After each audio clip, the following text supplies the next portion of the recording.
Hello everyone.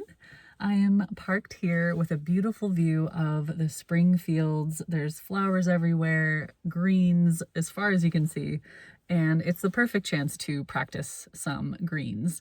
I really love when I can see endless layers of different types of greens. It's a very stormy day, so I am painting from inside the car. And I'm a little nervous because I just opened my palette and I can see a lot of turquoise liquid. It's always the turquoise. It's one of my favorite colors, but it's so messy. Moment of truth. Oh, that's not as bad as I thought it would be. There's a couple different ways you could approach studying greens. Of course, there's always the color mixing and swatches that you could do from the studio and making detailed notes about what colors you're combining. But I really like to do these little thumbnails from life because I find that photography will often change the hue or the value of what I'm seeing quite drastically. In person, I can see so much more subtle shifting of hues and values within the many greens in front of me. It's even more challenging in the springtime because there are often these really intense phthalo greens, and I want to avoid creating something too garish. So something that I'm practicing is mixing in either browns or reds into my greens to get a wider variety. And the more that I do that, the more I start to see that in nature. Plus, doing these small studies side by side allows me to reinforce what I'm learning as I go.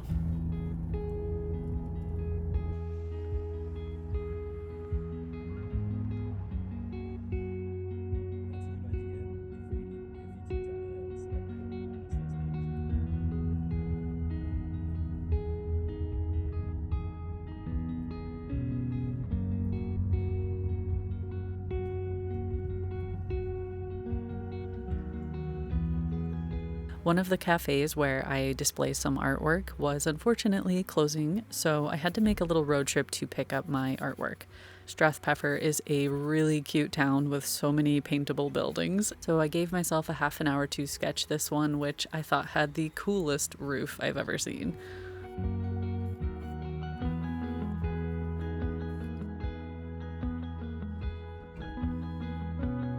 Something I've enjoyed with architecture is to start with a dip pen. So I usually keep one in my brush case and then I keep a tiny bottle of ink somewhere in my bag.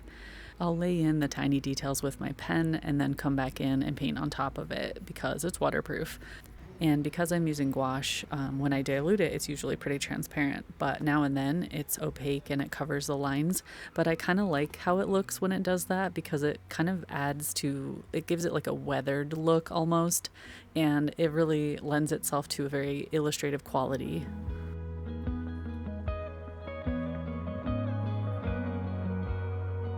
But it was a long drive with a lot of traffic, so I decided to head out soon after. Along the way, I saw so many things I wanted to paint, but I just needed to get home.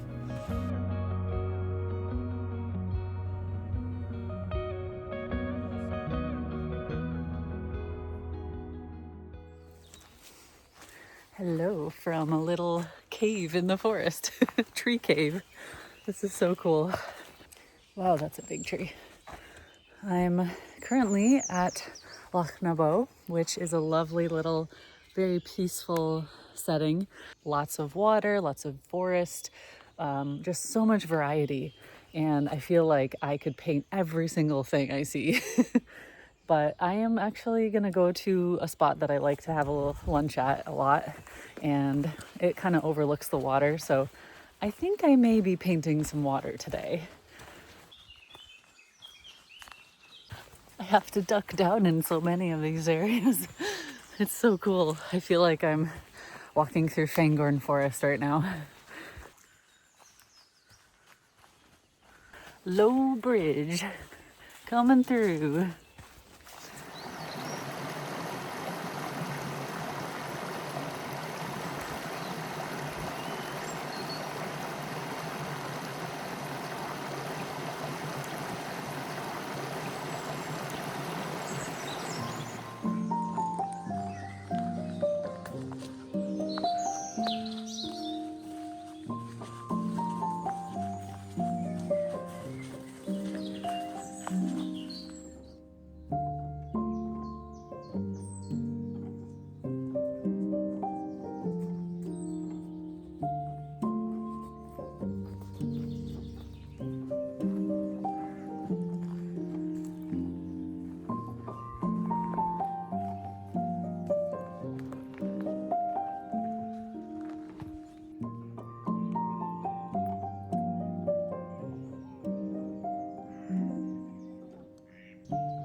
I've found myself once again enthralled by a dead tree.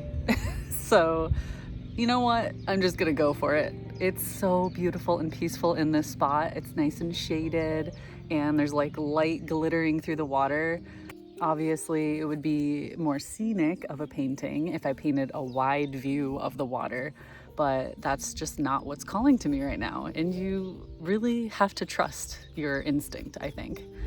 The cool thing about these daily studies is that no matter what, painting little scenes, little details of nature, all of that fills your internal library. And then when you do go sit down to paint a scenic view or, a bigger painting with a lot of these details in it, you have that knowledge ready to go.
Well, the dilemma of a beautiful day without any wind is that the bugs come out in force.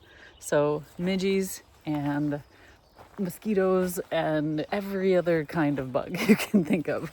I was getting swarmed by the end of that painting. So I was just like feeling very frantic, which makes me laugh a little bit because it's such a serene view there and the sounds are so peaceful here, but then I'm sitting there like frantically swatting things away. Oh my gosh, okay, they're getting bad, so I am going to walk back to the car. I love it when there's no wind for filming and of course because it's peaceful, but when it starts warming up, then you have to contend with the bugs. But when you're walking or moving, they don't really land on you. It's much worse on the West Coast and in the mountains and some other areas. Like where I live, we actually have much less midges. And that is one of the reasons we love this area. We do get them in certain places, especially near water and tall grasses and such. It forces me to walk faster. So I'm getting my exercise in today for sure. So tomorrow is the last day of Pleinairpril. I honestly can't believe it. We've made it almost 30 days. Since tomorrow is Wednesday, it's the last day, I will go out for my painting. And then the following day, I'm going to be answering some questions that I collected throughout the month here on YouTube comments as well as Instagram. So we'll have a little chat. I will go through some things that I've learned, and yeah, it'll be a good way to kind of recap. And I'll also do like a flip through of all the paintings from the whole Pleinairpril experience.